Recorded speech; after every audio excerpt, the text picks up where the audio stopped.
Chapter 15 targets the international project manager who must resettle in a foreign environment to manage the project. This chapter also includes useful information for project professionals working overseas, as well as those working on virtual projects involving colleagues from different countries.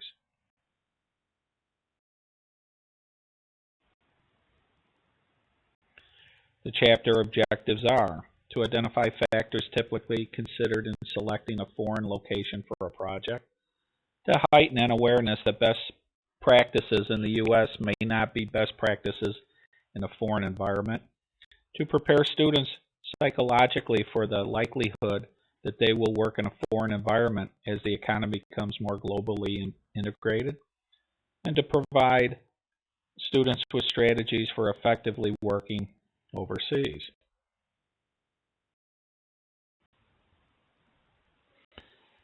Projects are frequently classified as domestic, overseas, foreign, or global.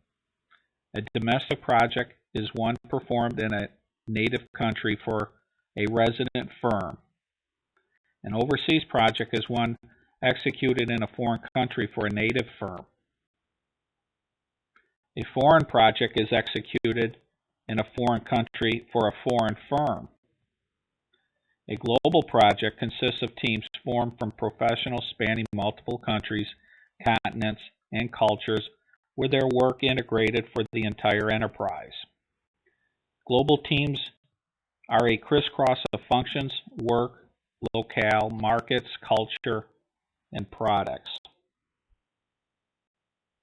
The four major issues surrounding the management of international projects are: first, major environmental factors that impact project selection and implementation. Second, how organizations decide where to expand globally. Third, the challenge of working in a strange and foreign culture. And finally, how companies select and train professionals for international projects.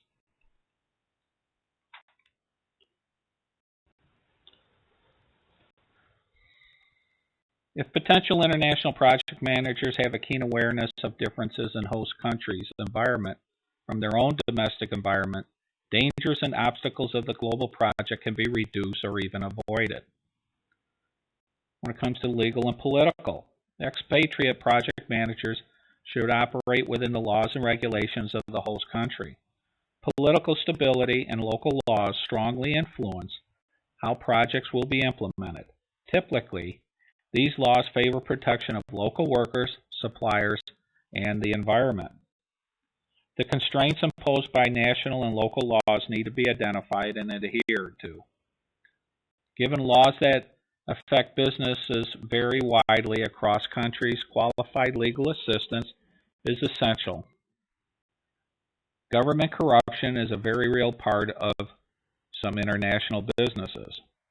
Political stability is another key factor in deciding to implement a project in a foreign country. Under security, international terrorism is a fact of life in today's world. Crime is another factor.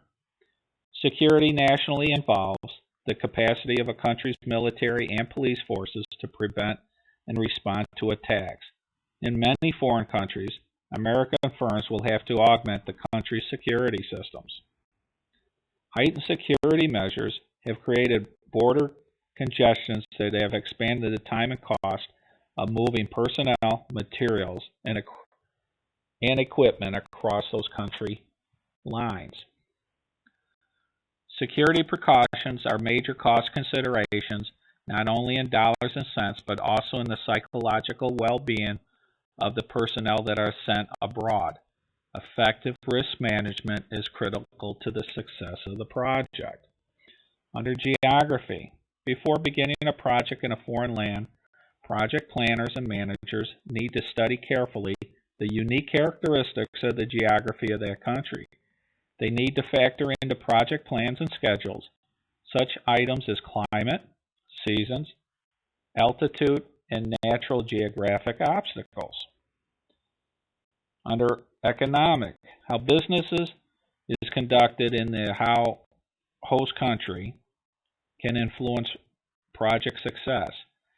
Basic economic factors in foreign countries and regions influence choices of site selection and how business will be conducted for potential projects. The gross domestic product, or GDP, of a country suggests the level of development of that country.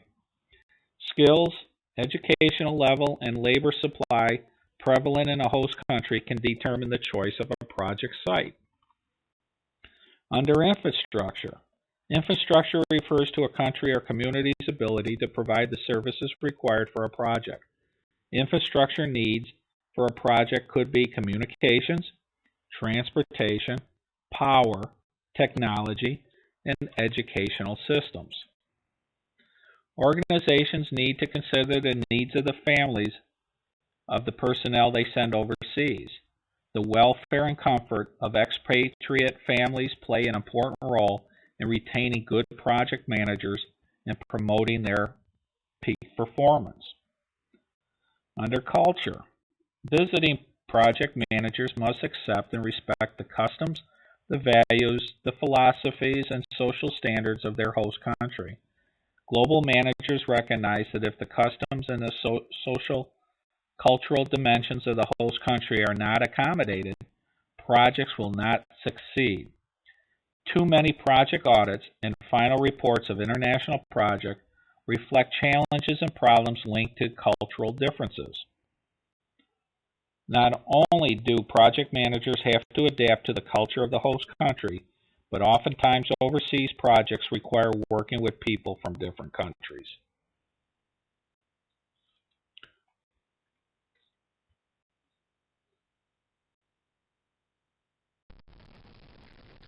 The major challenge international project managers face is the reality that what works at home may not work in a foreign environment. Too often, project managers impose practices assumed to be superior from their home country on host country nationals without questioning how applicable they may be to the new environment. Although there are similarities between domestic and international projects, it is a fact that good management practices vary across nations and cultures. It is these differences that can turn an international project into a nightmare. If potential international project managers have a keen awareness of differences in the host country's environment from their own domestic environment, dangers and obstacles of the project can be reduced or avoided. There are several basic factors in the host country's environment that may alter how projects will be implemented. The first is legal or political. Expatriate project managers should operate within the laws and regulations of the host country. Political stability and local laws strongly influence how projects will be implemented. Typically, these laws favor protection of local workers, suppliers, and the environment.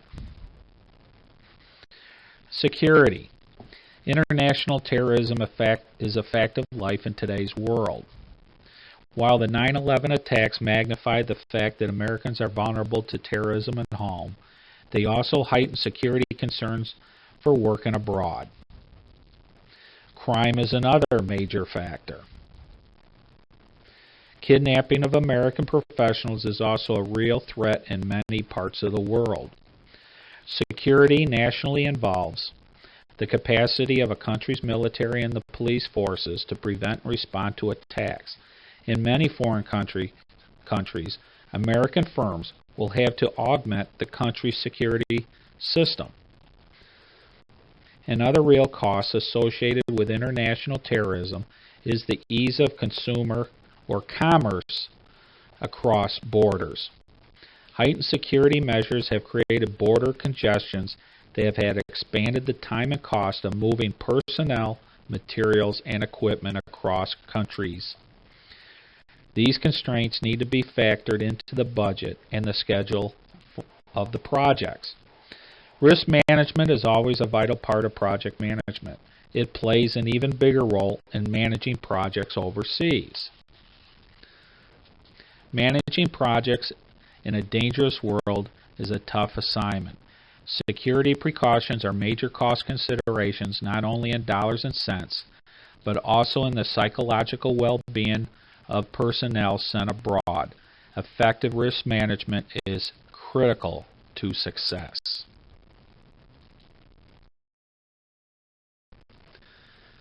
One factor that is often underestimated until project personnel actually arrive at a foreign destination is the geography of the country.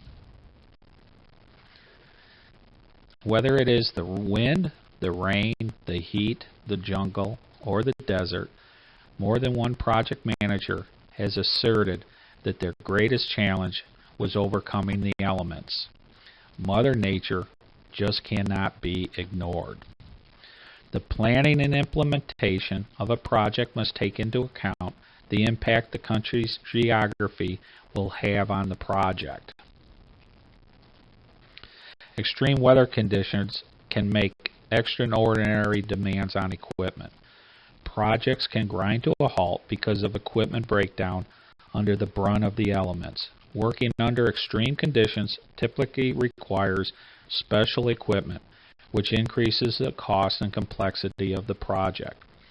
Before beginning a project in a foreign land, project planners and managers need to study carefully the unique characteristics of the geography of that country. They need to factor into project plans and schedules such items as climate, seasons, altitude, and national geographical obstacles. Economic. How business is conducted in the host country can influence project success. Basic economic factors in foreign countries and regions influence choices of site selection and how business will be conducted for potential projects. The gross domestic product, or GDP, of a country suggests the level of development of a country. A faltering economy may indicate fewer sources of capital funding. Changes in protectionist strategies of a host country, such as import quotas and tariffs, can quickly alter the viability of some projects. Other factors such as balance of payments, currency fluctuations, hyperinflation, population growth, education level of the workforce, and market size can influence project choices and operations. A company can protect against currency fluctuations by hedging or tying costs to a strong currency such as the US dollar, the British pound, or the euro. Still, social upheaval caused by such dramatic economic events cannot be underestimated. Do not forget that bartering is a form of compensation that is still used by some countries and organizations. Skills, educational level, and labor supply prevalent in a host country can determine the choice of a project site. Is project selection driven by the low wage levels or availability of technically skilled talent?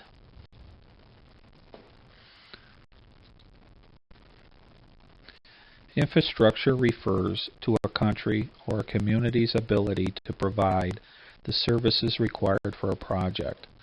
Infrastructure needs for a project could be communication, transportation, power, technology, and education systems. Many power distribution grids are not like those in the United States. If reliable power is not sufficient, other alternatives need to be considered. Software projects across borders are common today. However, they depend upon a reliable telecommunication network. These networks simplify and facilitate project coordination and management among project stakeholders in different locations. If the project depends on a high ratio of vendor suppliers, good roads, and other transportation modes such as air and seaports, a good infrastructure will be imperative. Organizations also need to consider the needs of the families of personnel they send overseas? Will the facilities and living conditions for the expatriate families place an undue hardship on those families? Will schooling be available for the children? The welfare and comfort of expatriate families play an important role in retaining good project managers and promoting their peak performance. Visiting project managers must accept and respect the customs, values, and philosophies and social standards of their host country. Global managers recognize that if the customs and social cultural dimensions of the host country are not accommodated, projects just will not succeed. Too many project audits and final reports of international projects reflect challenges and problems linked to cultural differences. For most project managers, the biggest difference in managing an international project is operating in a national culture where things are just done differently. Most developed nations use the same project management techniques. However, how activity work is performed can be very different in the host country. Will English be the operating language? Or will the project manager need to be fluent in a foreign language? Will translation services be available and sufficient?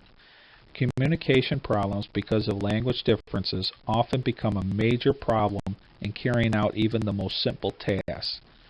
Although the use of translators can help tremendously, their use does not solve the communication problem completely because something is lost in the translation. Will religious factors influence a project? Is another question a project manager must ask. Not only do project managers have to adapt to the culture of the host country, but oftentimes overseas projects require working with people from different countries. As an example of this, a light rail project in the Philippines, an American firm was hired to oversee the interests of the local real estate companies who were funding the project.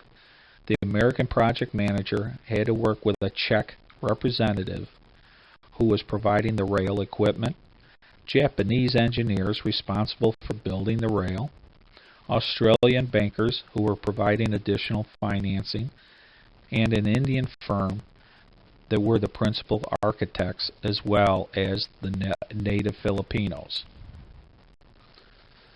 Of all the factors, working within a multicultural environment is most often the greatest challenge for project managers.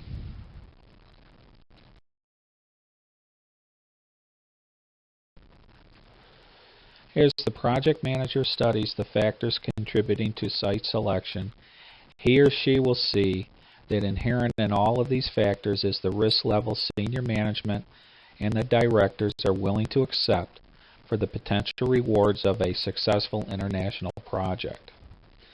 One approach for the project manager to digest, clarify, and understand the factors leading to the selection of a specific project is to use a risk matrix similar to those that were in Chapter 7. The major differences lie in the selection of the risk factors for different project sites. This table presents a truncated matrix for a project site selection of a construction of a laser printer factory in Singapore, India, or Ireland. In this example, political stability, worker skill and supply, cultural compatibility, infrastructure, government support, and product and market advantage were the major assessment factors. Each project site is compared against each factor.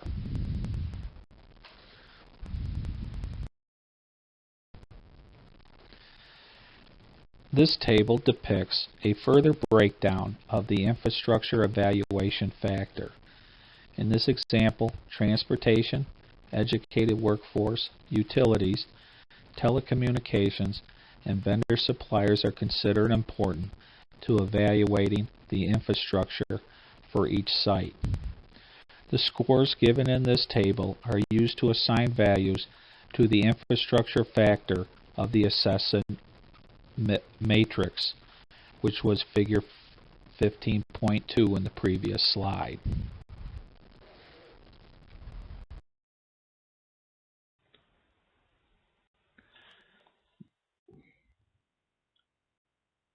The concept of culture was first introduced in Chapter 3 as referring to the unique personality of a particular firm or company. More specifically, culture was defined as a system of shared norms, beliefs, values, and customs that bind people together, creating shared meaning and a unique identity.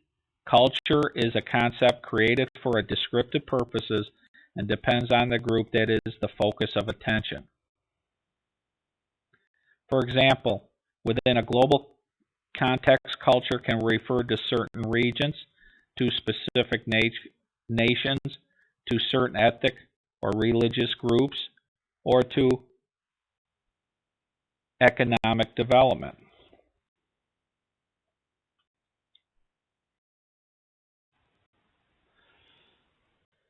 While Americans may be more worldly than years ago, there is still a tendency for them to believe that American cultural values and the ways of doing things are superior to all others. This ethnocentric perspective is reflected in wanting to conduct business only on their terms and stereotyping other countries as lazy, corrupt, or inefficient. Americans need to make a serious effort to appreciate other ways of approaching work and problems in other countries. Americans tend to underestimate the importance that relationship building plays in conducting business in other countries. Two of the biggest adjustments Americans typically have to make to working abroad are adapting to a general pace of life and the punctuality of people. While working on multicultural projects, managers sometimes encounter ethical dilemmas that are cultural bound. For example, the 1999 Olympic site selection scandal featured details of committee members peddling their votes for a wide range of gifts. In many societies, such as bribes or tributes are expected, and it is the only way to conduct meaningful business.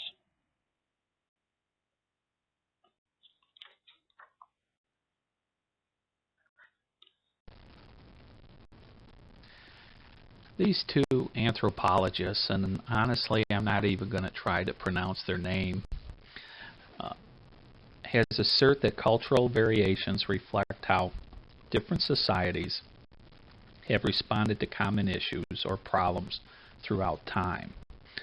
5 of the issues featured in their comparative framework are relationship to nature. This issue reflects how people relate to the natural world around them and to the supernatural. Should people dominate their environment, live in harmony with it, or be subjugated to it? North Americans generally strive to harness nature's forces and change them as they need. Other societies strive to live in harmony with nature, and others see themselves at the mercy of the physical forces and are subject to the will of the Supreme Being. Time orientation. Does the culture focus on the past, the present, or future? North Americans are less concerned with tradition and tend to focus on the present and near future.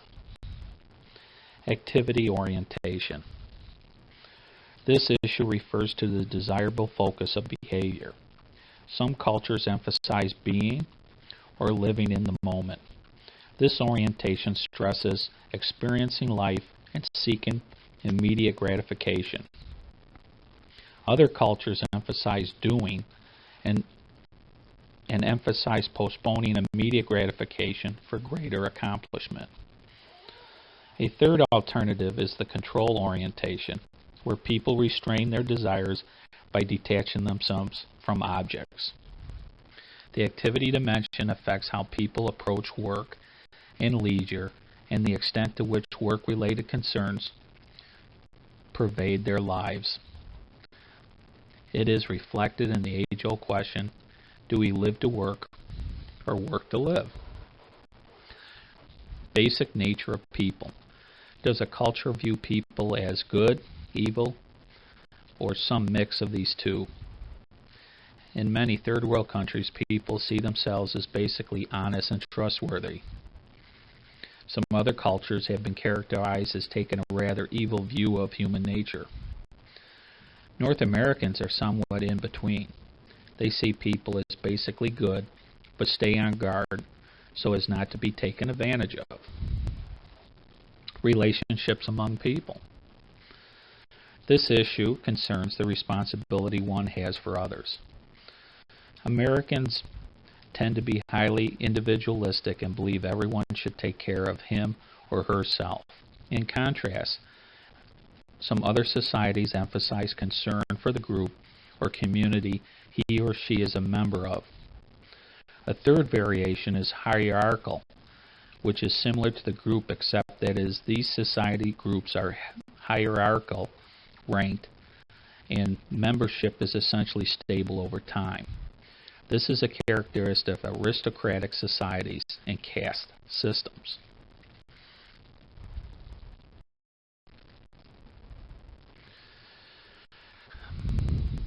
This figure 15.4 is basically the line in itself indicates where the United States tend to fall along these issues. Of course, there can be some variation.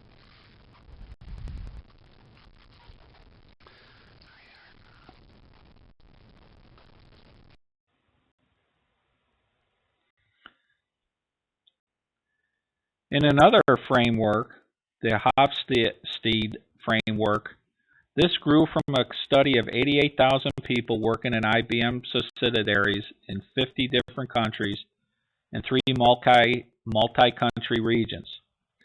Based on responses to a 32-item questionnaire, Gert Hofstede, a Dutch social scientist, developed a different model based on different dimensions for examining cultures.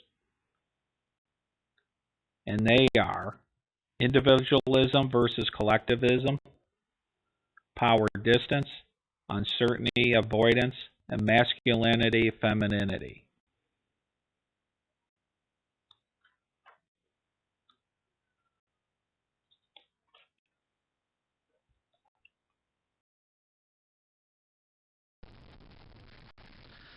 This figure shows how Gert Hofstede ranked selected countries according to his collectivism, individualism, and power distance framework.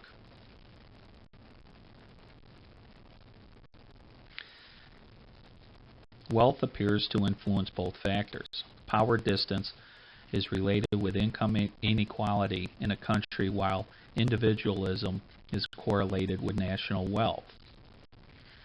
As a result, high power distance and collectivism are often found together, as are low power distance and individualism. This can affect decision making on project teams. As an example, while the high collectivism may lead a project team in Thailand to operate consensually, the high power distance may cause decisions to be heavily influenced by the desires of the project manager. Conversely, a similar team operating in a more individualistic and low power distance countries such as Great Britain or America might make decisions with more open debate, including challenging the preferences of the project manager.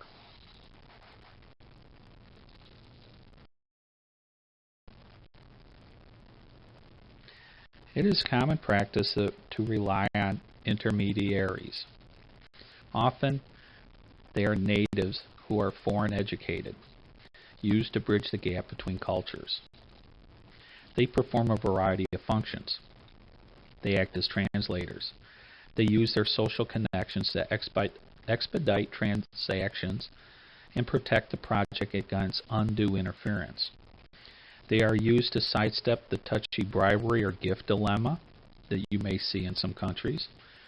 They serve as cultural guides, helping outsiders understand and interpret the foreign culture. In today's world, there are a growing number of consulting firms that perform these functions by helping foreign clients work on projects in their country. Culture shock is not a disease, but a natural response to immersing yourself in a new environment. Culture shock results from a breakdown in your selective perception and effective interpretation system. At a sublime level, your senses are being bombarded by a wide variety of strange sounds, sights, and smells. At the same time, the normal assumptions you are accustomed to using in your home culture to interpret perceptions and to communicate intentions no longer apply. When this happens, whether in a business context or in normal attempts to socialize, confusion and frustration set in. The native's behavior does not seem to make sense, and even more importantly, your behavior does not produce expected results. Frustration occurs because you are used to be incompetent in such a situation and now find you are unable to operate effectively.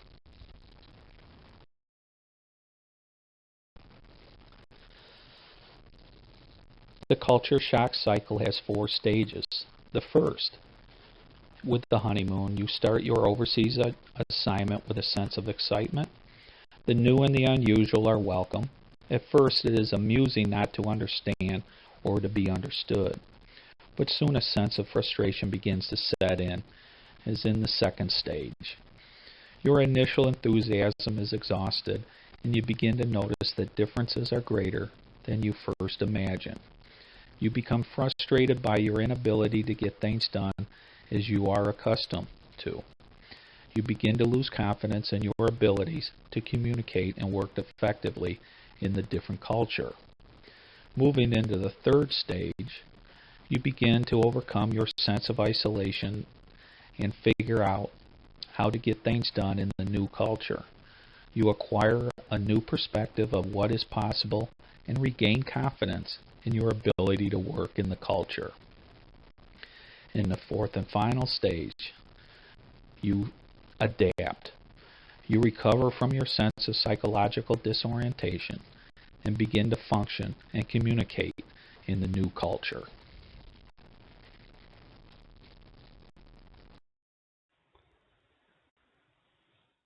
There are a wide range of stress management techniques for coping with culture shock. One method does not necessarily work any better than the other. Success depends on a particular individual and situation involved. Some people engage in regular physical exercise programs, some practice mediation and relaxation exercises, and others find it healthy to keep a journal. Many effective international managers create stability zones. They spend most of their time immersed in the foreign culture, but then briefly retreat into an environment, a stability zone, that closely recreates home. On the project, managers can reduce the stress caused by culture shock by recognizing it and modifying their expectations and behavior accordingly. They can redefine priorities and develop more realistic expectation as to what is possible. They can focus their limited energy on only the most important tasks and relish small accomplishments. Professionals can use project work as a bridge until they adjust to their new environment. Unfortunately, spouses who do not work do not have this advantage. When spouses are left to cope with the strange environment on their own, they often have a much more difficult time overcoming the culture shock.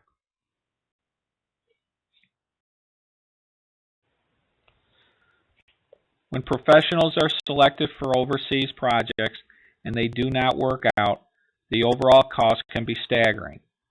Not only does the project experience a serious setback, but the reputation of the firm is damaged in the region.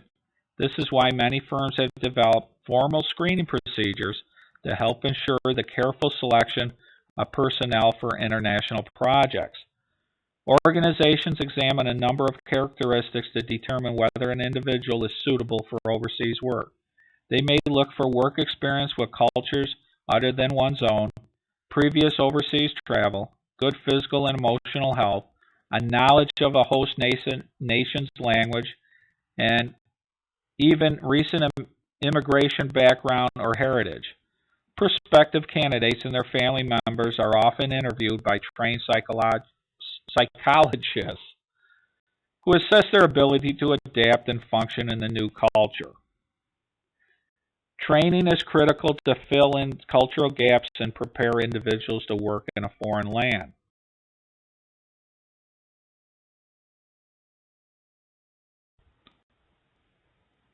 Training varies widely depending on the individual, company, nature of the project, and cultures to work with. Project professionals assigned to foreign countries should have a minimum understanding of the following areas.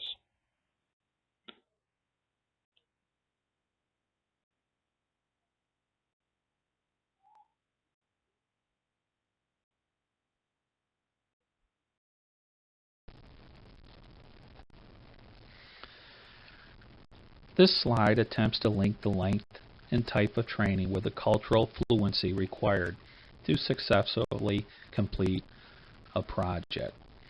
3 different learning approaches are cited. The information giving approach, the learning of information or skills from a lecture type orientation. The effective approach, the learning of information or skills that raise the effective responses on the part of the trainee and result in cultural insights. The behavior experiential approach, variant of the effective approach technique that it provides the trainee with realistic simulations or scenarios. According to this framework, the length and level of training would depend on the degree of cultural fluency required to be successful. In general, the longer the person is expected to work in the foreign country, the more intensive the training should be. Length of stay should not be the only consideration.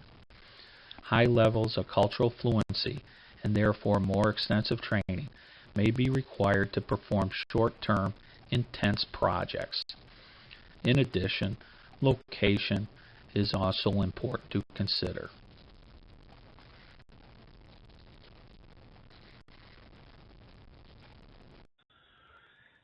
In closing, there are a number of positives and negatives in taking on international assignments. Examples of the positives are increased income, increased responsibilities, the availability of other career opportunities, the excitement of foreign travel, and the ability to make new lifetime friends. Some of the negatives are absence from home, family, and friends, the personal security risk that I mentioned earlier. You might miss some career opportunities because you're away from your particular company, and difficulties with foreign language, culture, and laws. All right. Thank you.